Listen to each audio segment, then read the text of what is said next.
Welcome back to my channel. आज का जो मेरा टॉपिक है वो है थैलेसीमिया। थैलेसीमिया क्या है, उस कितने टाइप्स हैं, हेमोग्लोबिन कितने टाइप्स हैं, ये मैं आपको बताऊंगा आज। Thalassaemia it is a type of microcytic anaemia. क्योंकि मैंने आपको बताया था कि हेमोग्लोबिन का कंपोनेंट कोई भी कम होगा, डिक्रीज होगा, तो इससे माइक्रोसाइटिक एनीमिया हो जाएगी। तो ग्लोबिन चेन की अगर कमी हो जाएगी, इससे थैलेसीमिया हो जाएगा। डेफिनेशन क्या है थैलेसीमिया की? It's a type of anemia which occurs due to decreased synthesis of the globin chains of the hemoglobin. It occurs due to the decreased synthesis of the globin chains. Globin chains की synthesis में decrease आ गया तो thalassaemia हो गया। और बात करेंगे haemoglobin के टाइप्स पे। जो नॉर्मल हेमोग्लोबिन है उसके टाइप्स होते हैं, उसका कोड है AFA2। ठीक है, AFA2 मतलब हेमोग्लोबिन ए, हेमोग्लोबिन एफ जिसको फीटल हेमोग्लोबिन कहते हैं, और हेमोग्लोबिन A2। इसकी सीक्वेंस आप याद करें। हेमोग्लोबिन ए हो गया एक, हेमोग्लोबिन एफ हो गया एक, और हेमोग्लोबिन A2 हो गया। जो ए है उसमें कौन सी चेन होती हैं? 2 अल्फ़ा एंड 2 बीटा। और हेमोग्लोबिन एफ है 2 अल्फ़ा होते हैं, इसमें 2 गामा होती हैं। और हेमोग्लोबिन A2 है, इसमें 2 अल्फ़ा होती है और 2 डेल्टा होती हैं। ये सीक्वेंस आपको याद होनी चाहिए। मतलब हेमोग्लोबिन की टाइप्स हो गई है। थैलेसीमिया को और क्या कहते हैं? थैलेसीमिया को कहते हैं, एक तो कहते हैं इसे मेडिटेरियन एनीमिया, दूसरा इसका नाम है कूलीज एनीमिया, तीसरा इसका नाम है कांस्टेंट स्प्रिंग। ये 3 नाम है इसके, Mediterranean anaemia, Cooley's anaemia, constant spring thalassaemia का नाम है। ठीक है, इसकी टाइप्स की बात करेंगे तो आपको पता होना चाहिए हेमोग्लोबिन में नॉर्मल हेमोग्लोबिन होता है, इसमें 2 अल्फ़ा होती हैं और 2 बीटा होती हैं। अगर अल्फ़ा चेन में खराबी आ गई तो अल्फ़ा थैलेसीमिया हो जाएगा, बीटा चेन में खराबी आ गई तो बीटा थैलेसीमिया हो जाएगा। और अल्फ़ा थैलेसीमिया जो है आपको पता होना चाहिए कि टोटल जो ना 4 अल्फ़ा जीन्स होती हैं। क्या होती हैं? 4 अल्फ़ा जीन्स जो मौजूद होती है कौन से क्रोमोसोम पे? 16 नंबर क्रोमोसोम। और बीटा जीन्स कितनी होती हैं? 2 होती हैं। वो कौन से क्रोमोसोम पे होती हैं? 11 क्रोमोसोम पे वो मौजूद होती हैं। ठीक है, अगर 4 अल्फ़ा जीन है, अगर एक में कमी आ गई तो कंडीशन असिम्प्टोमेटिक होगी, मतलब सिम्टम्स इतने ज़ाहिर नहीं हो गए। 2 जीन्स की कमी हो गई 4 में से तो कंडीशन मतलब के माइल्ड एनीमिया हो जाएगा। कौन सा? माइल्ड एनीमिया, जिसमें आरबीसी का नंबर बढ़ जाएगा, मतलब आरबीसी काउंट बढ़ जाएगा।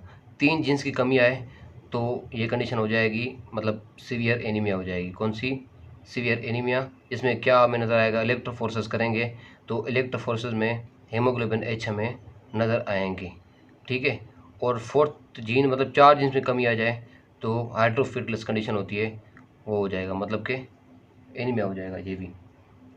तो इसमें अगर इलेक्ट्रोफोरेसिस करेंगे तो हेमोग्लोबिन बार्ड्स नज़र आएंगे, HB बार्ड्स। 2 जीन्स की कमी आ गई तो माइल्ड एनीमिया, मैंने बताया आपको।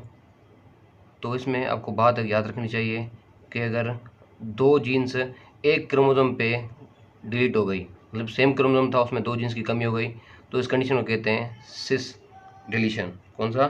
सिस डिलीशन। अगर 2 जीन्स की कमी हो गई, उसमें एक जीन एक क्रोमोसोम पे थी, दूसरी उसके सामने वाले क्रोमोसोम पे, तो ये कंडीशन हो गई ट्रांस डिलीशन। कौन सी?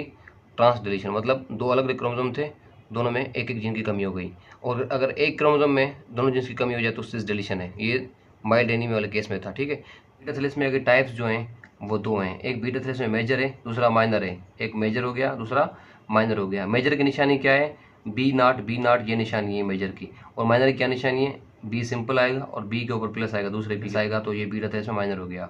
ये बीटा थैलेसीमिया माइनर है, ये mildest form of a disease है।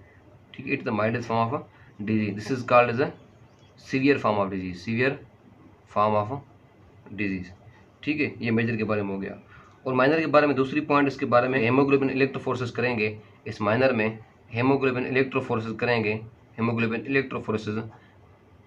तो इसमें हेमोग्लोबिन मैंने आपको बताया ना, एक होता है एफ, दूसरा था हेमोग्लोबिन A2। इसमें एफ जो है ना नॉर्मल 1% होता है, इसमें 2% हो जाएगा। और हेमोग्लोबिन इलेक्ट्रोफोरेसिस में A2 कितना हो जाएगा? 5% हो जाएगा। नॉर्मल कितना होता है? 2.5 होता है। और हेमोग्लोबिन एफ कितना होता है? नॉर्मल 1% होता है, हो गया। पर हेमोग्लोबिन जो ए है ये कम हो जाएगा इन स्मॉल अमाउंट। ठीक है, और इस मेजर की बात करेंगे तो इसमें इलेक्ट्रोफोर्सेस में हेमोग्लोबिन F और हेमोग्लोबिन A2 दोनों बढ़ जाएंगे। हेमोग्लोबिन HA ये जो ना वो लिटल हो जाएगा, बहुत कम हो जाएगा। ठीक है, इसमें ये तो कंडीशन हो गई। और हेमोग्लोबिन बीटा थैलेसीमिया जो मेजर है, बीटा थैलेसीमिया मेजर की बात करें हम, तो इस बीटा थैलेसीमिया मेजर में क्रोनिक ट्रांसफ्यूजन की ज़रूरत होती है, क्रोनिक ट्रांसफ्यूजन। और इससे एक मसला भी हो सकता है, सेकेंडरी हेमोक्रोमेटोसिस। ठीक है, और जब देखेंगे बीटा थैलेसीमिया माइनर को, तो वहाँ पे आरबीसी जो है वो माइक्रोसाइटिक होंगे। कौन से? माइक्रोसाइटिक और हाइपोक्रोमिक आरबीसी होंगे। और यहाँ पे बात करें, RBC became microcytic as well as hypochromic. इसमें टारगेट से नज़र आएंगे।